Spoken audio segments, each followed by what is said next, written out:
we were trying to find the units in Gaussian integers. We started with a1 plus b1I, and we wanted to check if there are elements a2 plus b2I whose product will give us 1, and we realize that we need a2 upon a1 equal to minus b2 upon b1 to be equal, we called it k, and the multiplication immediately gave us that k into a1 square plus b1 square is equal to 1. See, this problem and many later problems actually use some basic elementary number theory. So they all have somewhat a similar flavor, and you need to look at the integers a little carefully. Now a1 and b1 are integers, and what do I get? K is not an integer. K doesn't have to be an integer, and k is equal to 1 over a1 square plus b1 square. But what does that mean? Then I get a2 as a1 upon a1 square plus b1 square, and b2 as b2 upon b1 upon a1 square plus b1 square. Look at that. And surely a2 and b2 need to be integers. K need not be integers, but surely a2 and b2 are. And look at the magnitudes. The numerator, these are all integers, and certainly in magnitude the numerator is smaller than the denominator unless we have got some special case. Now a2 and b2 will be integers only if, see, if a1 and b1 both are non-zero, then this is going to be bigger than a1, and this is also going to be bigger than b1. So this will not be an integer. So this a1, a2 and b2 will be in Z only if a1 is equal to 0 or b1 equal to 0. Thus, the units in Zx are plus or minus 1 and plus or minus I only. If a1 is equal to 0, a2 is equal to 0, and b2 will be an integer only if b1 is plus or minus 1. Similarly, if b1 is equal to 0, again you get the answer a1 equal to plus or minus 1. Accordingly, the only units in Zi, I'm sorry, this is I. This is not the ring of polynomials, but this is the ring of Gaussian numbers. And we have got the solution. We will now look at the next problem and try to solve those. Let us see number 32.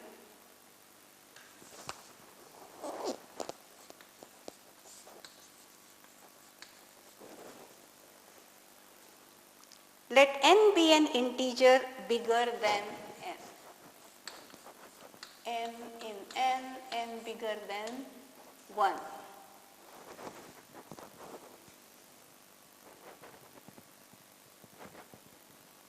And we have x square equal to x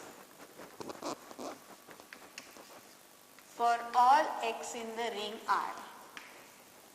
And what are we supposed to prove? We have to prove that if for a, b in R, AB is equal to 0, then BA is also equal to 0.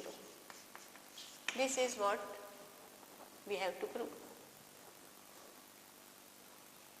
But we are given a special relation, that is x square equal to x for every x in R. So, x raised to n, I am sorry. Yeah. N is a positive integer bigger than 1 such that x raised to n is equal to x. And this happens for every x in R. Now, if there is a pair AB with AB equal to 0, we have to show that BA equal to 0. Simple. You apply the rule to AB, to BA, not AB, but to BA.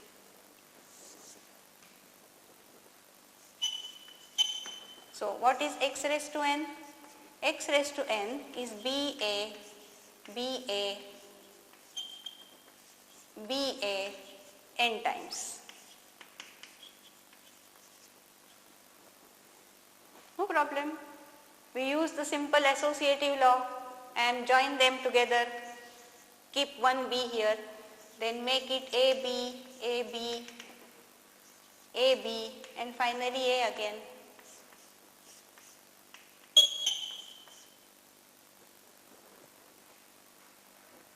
And we know that AB is equal to 0, so this is equal to B, 0, A, and that is going to be equal to 0.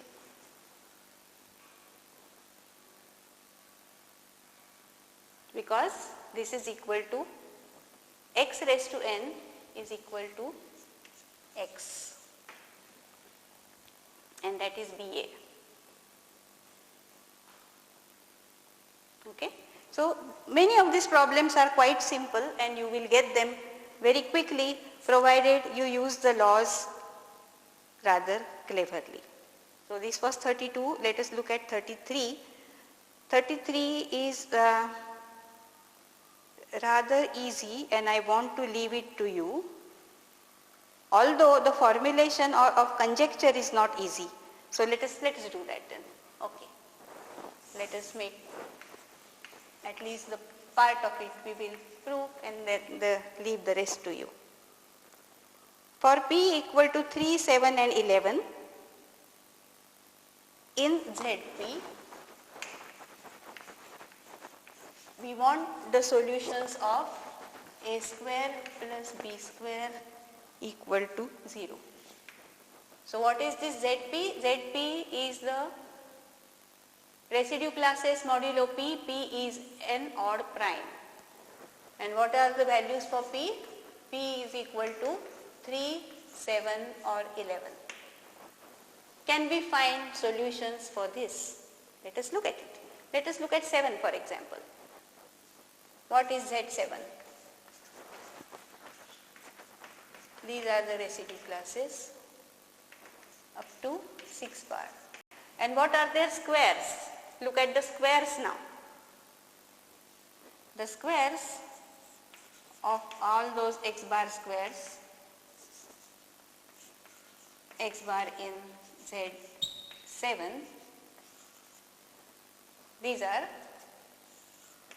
0, 1, 2 2s are 4, so that is 4, 3 3s are 9, that comes out to 2 again, 4 4s are 16, that is also 2, 5 5s are 25, 25 is 4 and 6 bar is square is 1 bar. So, these are all the squares. Now, can you find 2 squares which add up to 0? That is 2 squares which add up to number divisible by 7. So, there is no solution. See, the only squares are 1, 2, 4 and 0.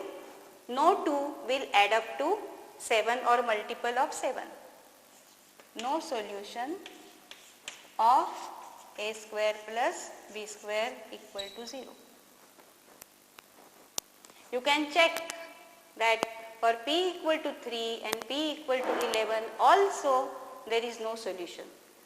Let us look at another, because the problem is quite long and we are also supposed to find solution for P equal to 5, 13 and 17. Let us do for 5.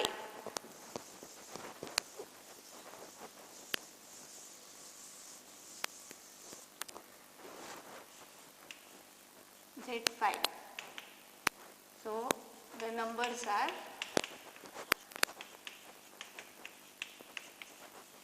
and what are the x bar squares with x bar inlet 5? These are 0, 1, 4, 3 3 are 9 is 4 again, and this gives you this. So what we got? 0 bar, 1 bar, 4 bar and 1 bar. So there are solutions. There are solutions where A plus B will add up to 5 or multiple of 5. So what do we have? 2 bar square plus 3 bar square. This is 2 square. No, this is 2 square. And this is 1 square, not 3 square. 2 square and 1 square will give me 0. Also 3 square and 1 square will also be 0. So also 4 square. 4 square plus 2 square and also 4 square plus 3 square. So you see there are so many solutions where a square plus b square is equal to 0. There are many solutions, and you will find the same for p equal to 13 and 17 also. So all these will belong to the class where the solution of this equation a square plus b square equal to 0 exists, and those primes belong to the class where the solution does not exist. So there are two classes of primes, just look at them. One class is 5, 13, 17 and the other class is 3, 7, 11. So here you won't get solution and here you will get solution. Can you see the difference? Just study it for a while and see if you can notice the difference. If you do not know elementary number theory, I think it is quite difficult to see why they are grouped like this. But all these primes are congruent to 1 modulo 4 and these are 3 modulo 4, the primes. Here the prime is 5, 13 or 17. Each one is congruent to 1 mod 4 and here the prime is congruent to 3 mod 4. So the result actually is true. If you make a conjecture, then it is true that if the odd prime p is congruent to 1 mod 4, then a square plus b square equal to 0 has a solution. If the odd prime is congruent to 3 mod 4, then this does not have a solution. That is a well-known result. If you study number theory a little while, you will study this result and prove it anyway. So what was this number? Was 32 and 33. We have finished. So let us look at number 34 now.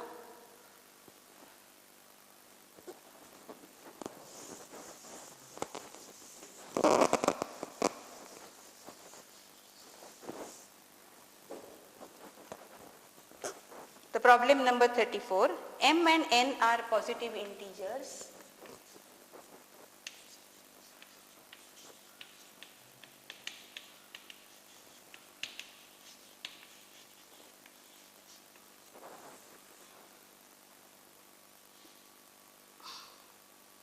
And k is the least common multiple of m and n.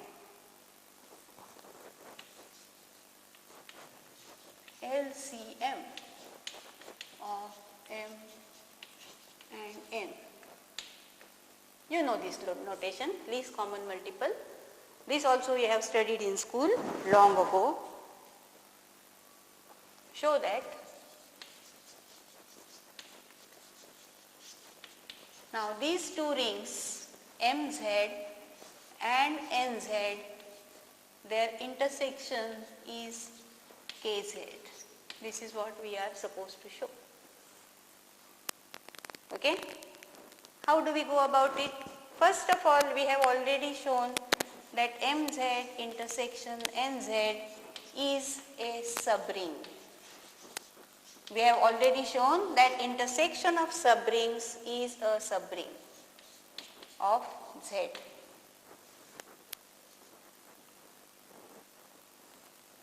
And we know that every subring of Z is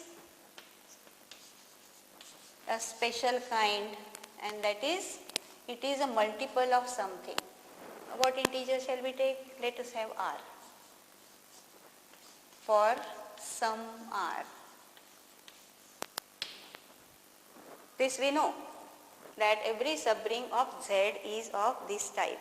So what do we want to show? We want to show that R is nothing but K, or we will show that the two rings RZ and KZ are the same. Not difficult to show.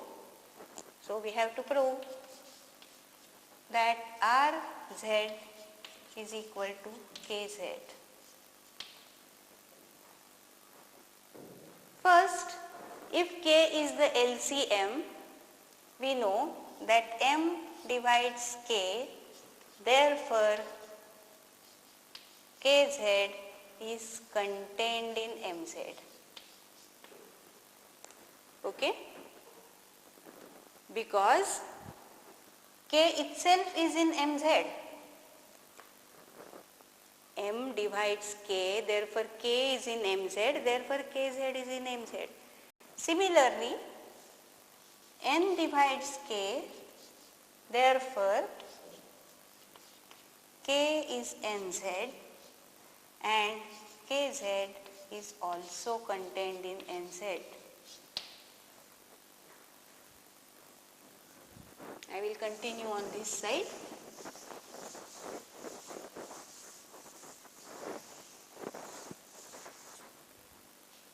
So what have we got?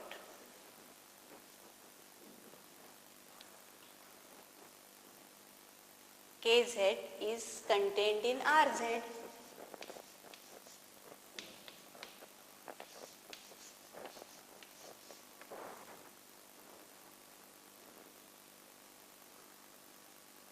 Similarly, RZ, which is the intersection, will have to be contained in KZ. That we still have to show. We show that K is in RZ.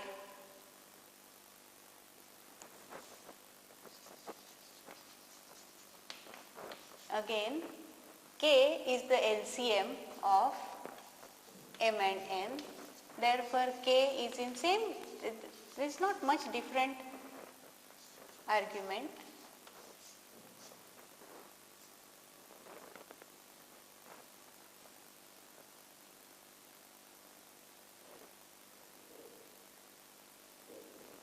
No, we want to show that the intersection is in KZ, sorry. We want to show that RZ is in KZ.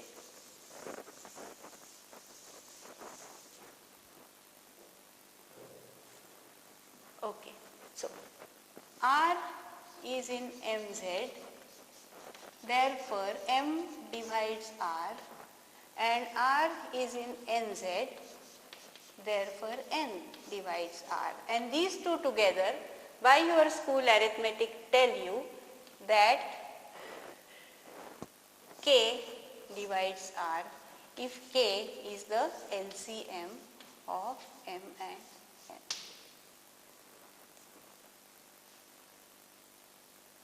Okay. This implies that RZ is contained in KZ. So that was quite simple really. Just the properties of LCM that you had done before. Okay, the next problem is rather tricky. Let us look at that. Number 35.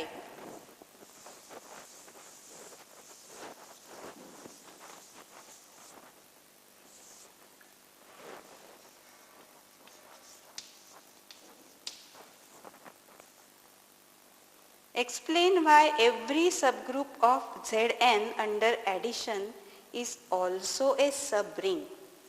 Okay.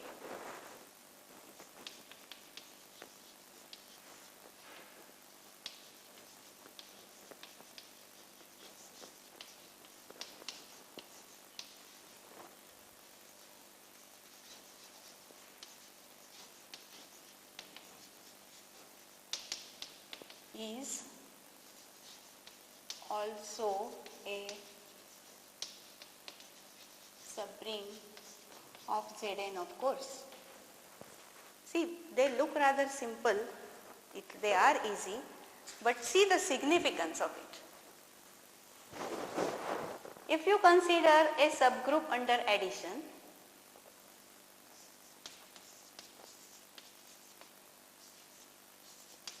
what do you have? You have got some conditions satisfied straight away.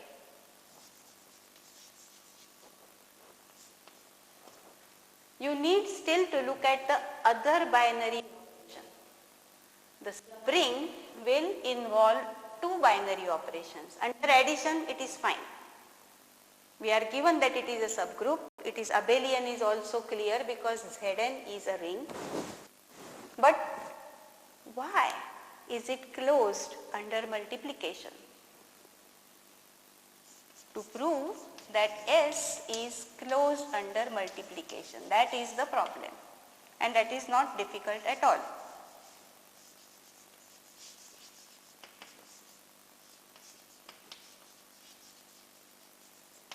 Understand what we are supposed to do, what we need to do. The additive binary operation is fine and S is a subgroup, and the distributive law will also be satisfied because S is contained in Zn, which is already a ring. But we need to check that it is closed under multiplication. Associativity is also there because Zn is given to be a ring. So what do you need to check? If R bar and S bar in S, that is the subgroup of Zn. I know that R bar plus or minus S bar in S is given because it is group under addition.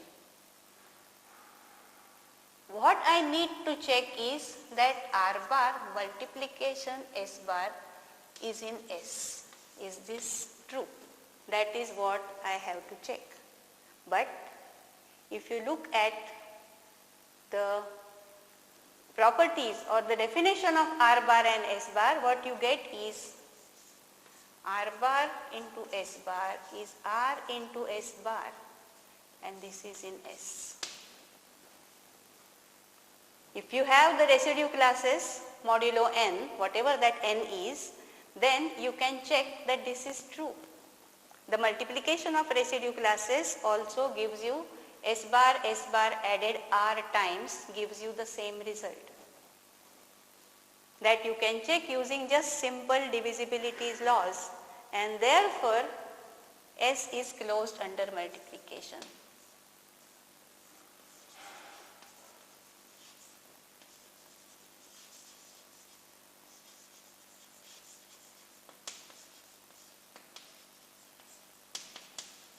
And we are through.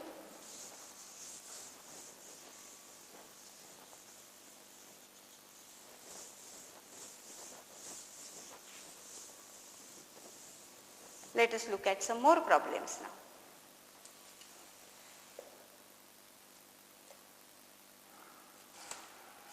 Yes, is Z6 a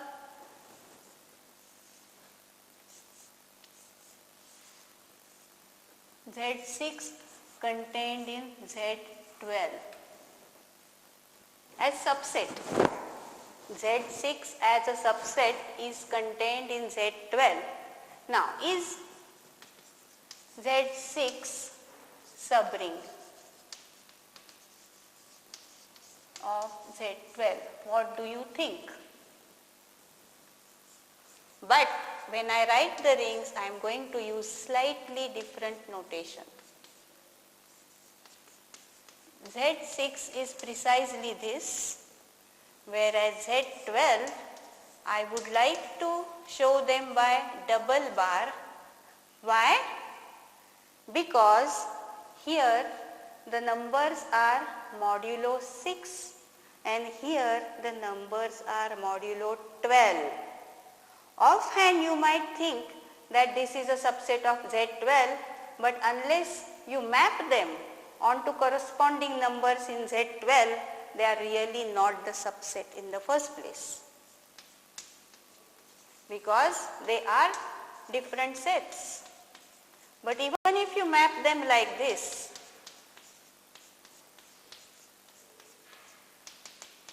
and here we will go up to 11. So, even if you have the equivalence of 1 bar here goes to 1 double bar in Z12, 2 bar goes to 2 double bar in Z12, then does Z6 form a subring of Z12? It is a subset. If you map them like this, it is a subset. But they will not be the subring. Can you see why?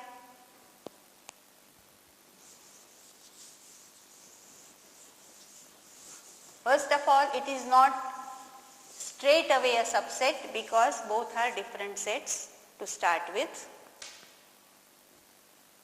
Here the equivalence relations are all modulo 6 and here they are 12, and that will precisely be the reason why Z6 will not be a subring of Z12.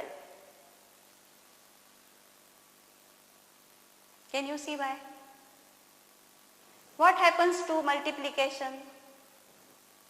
Addition here itself is okay, but multiplication will quickly give you why Z6 is not a subring. So, do you want to see if this part is the subring of Z12? It is not. Why? Because 2 bar multiplied by 3 bar is equal to 0 bar in Z6. Right? Because it is modulo 6, whereas if you consider the corresponding images in Z12, what do you get? And this is not the 0 double bar in Z12. So why is this example given? This problem is given just to remind you that Z6 and Z12 are different sets. Yes, this has got 6 elements, this has got 12 elements. The numbers are fairly similar. First of all, Z6 is not a subset of Z12, and even if you have the mapping, that subset is not a subring of Z12. They are quite different sets altogether. Let us look at the next one.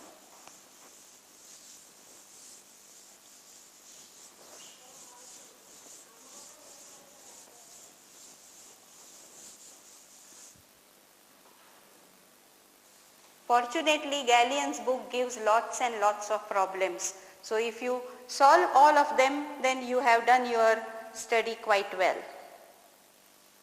Okay, this number 37.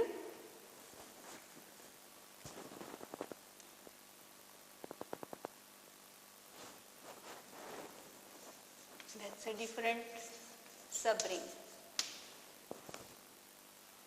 R is a ring with unity. R is a ring with unity, contains unity, and A is an element such that A square is equal to 1. A is in R and A square is equal to 1. Now, S is formed as ARA with AR in R. So what are we doing? Take any element little r in R, multiply it by A on left hand side and this new element. Take all those, these are all in R again. because R is closed under multiplication. But this is a special subset of R, namely all the elements which can be written as ARA. Now, what are we supposed to do? We want to show that S is a subring. To prove that S is a subring, and does S contain unity? That's the question.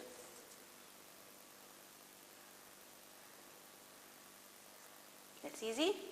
Let us check. What are typical elements? ARA plus minus ASA. We are checking whether S is a group under addition. What will this be? This will be A, R plus or minus S, A. I am using the distributive law on left and right. So, this is also in S. So, S is closed under subtraction. And what about multiplication? ARA multiplied by ASP,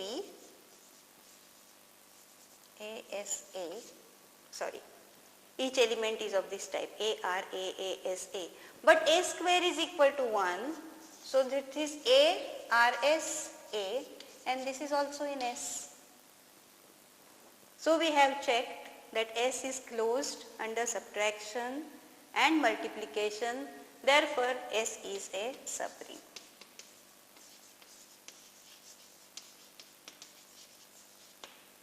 And is 1 is in S? Of course, because A1A is A square equal to 1. This is in S. Because 1 is the unity, so 1 into A into 1 is all A. Okay, let us look at the next example. Now we are coming into matrices.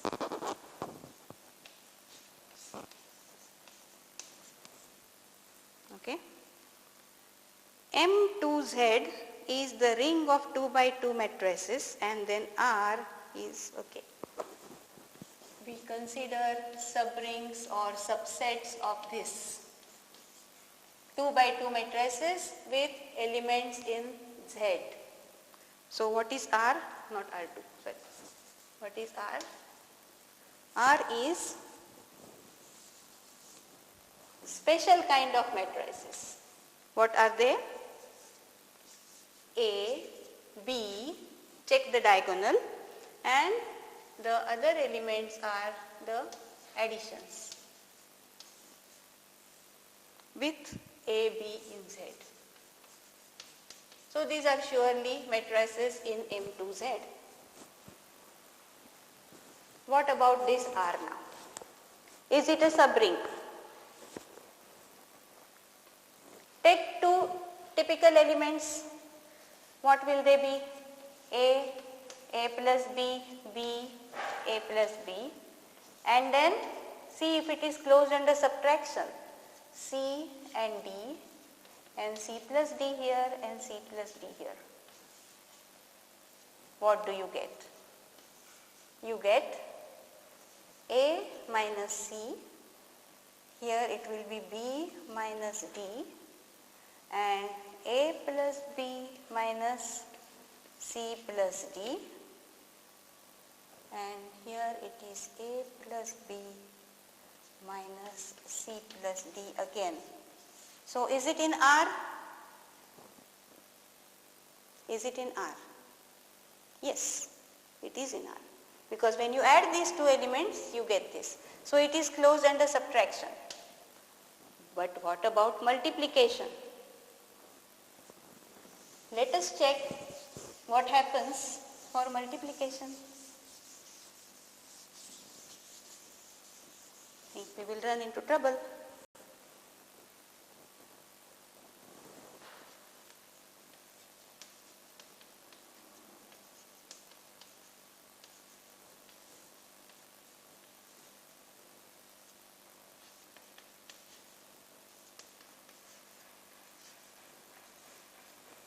So What is the multiplication?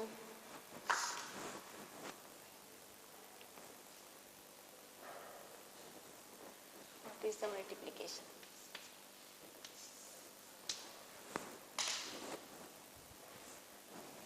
AC plus A plus B into C plus D.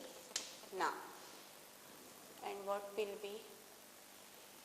Here it will be A into C plus D plus D into A plus B. Then C into A plus B plus B into C plus D.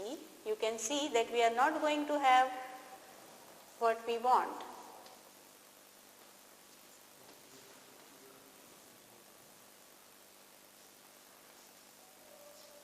It is easy to see that if you add these two and if all of them are positive, you are not going to get the diagonal. In the first place, these two elements are not even the same. See, they have to be same elements. They are not the same elements because C plus D multiplied by A here, it is multiplied by B there. A plus B multiplied by D here, multiplied by C there. So, this may not be in S for some choices of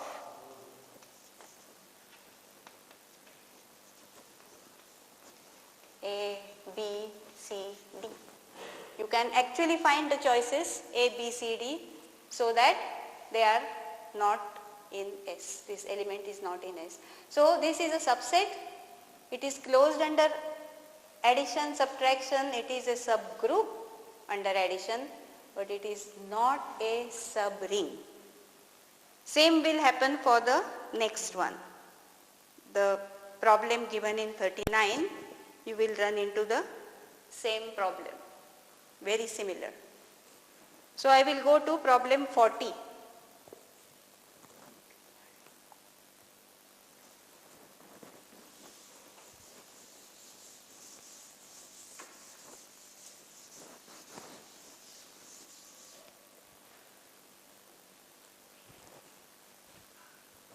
Let me go to problem number 40 now. It is page is 233.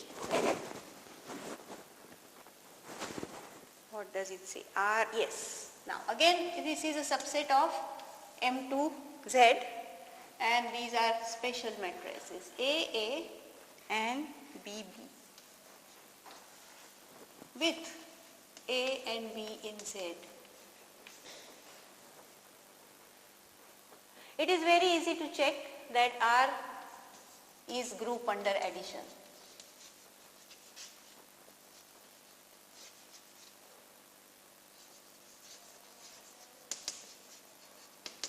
And what about multiplication?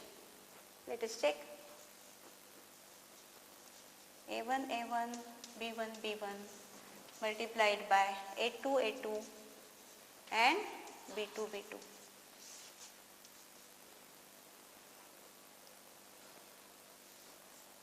A1, A2 plus A1, B2 plus A1, B2, then A1, A2 again plus A1, B2. So, it is the same element and here also you will get the same element A2, B1 plus B1, B2. Yes. And similarly A2, B1 plus B1, B2 same. So, it is closed under multiplication also. Therefore, R is a subring.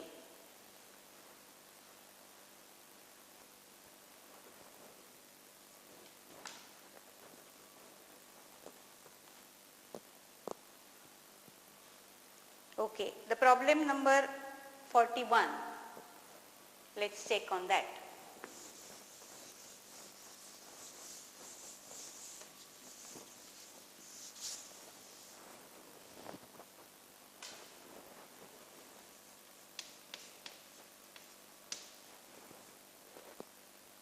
R is the direct sum of Z. So you can write them as, if it is k times, it is k tuples of integers. Oh, it is only 3. Okay. Only 3 copies of Z. Not k, but 3 copies of Z. Okay. Now what is the subset we want to consider?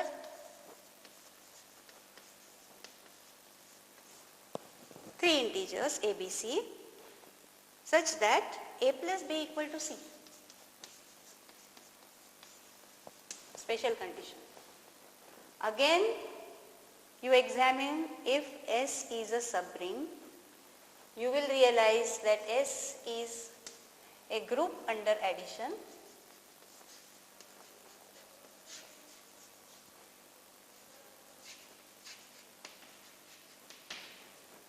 But multiplication is going to give problem. A1, B1, C1, A2, B2, C2. What is the multiplication? It is A1, A2, B1, B2 and C1, C2. Now these two elements are in S. So what do we have?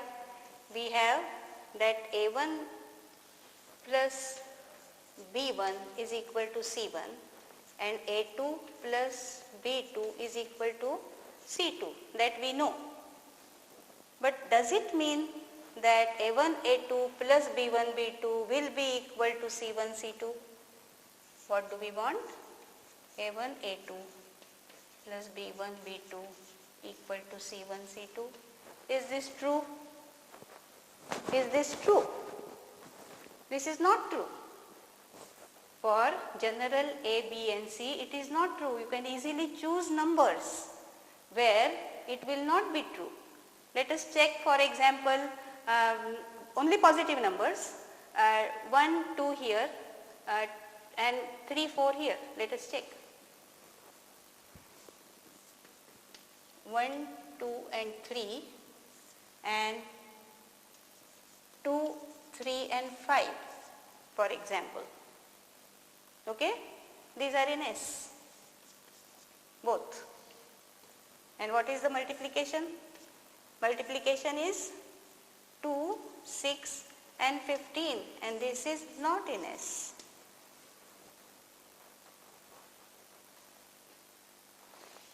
Okay? So multiplication gives the problem, and you can see that this subset is not a subring of R. Although R we know is the direct sum of Z, 3 copies of Z, and it is a subring. Okay, there are a few more problems which we will attack in the next lecture, but I want you to try them. In particular, let me state those which are rather easy for you and you should be able to get. Look at 42 may be a little difficult, but I will be very happy if some of you solve 42. It's not very difficult because we have already done enough study, we have seen enough examples so that you can solve 42, but 43 especially is very easy. I want you to read them and try to solve them, and even the later ones, 44, 45, all of them. Please try solving them, and if you can see the joy of mathematics is in solving the problem by yourself and showing that you have some originality and that you can attack the problems by yourself and you can solve them. So I hope you will solve at least some of the problems by yourself.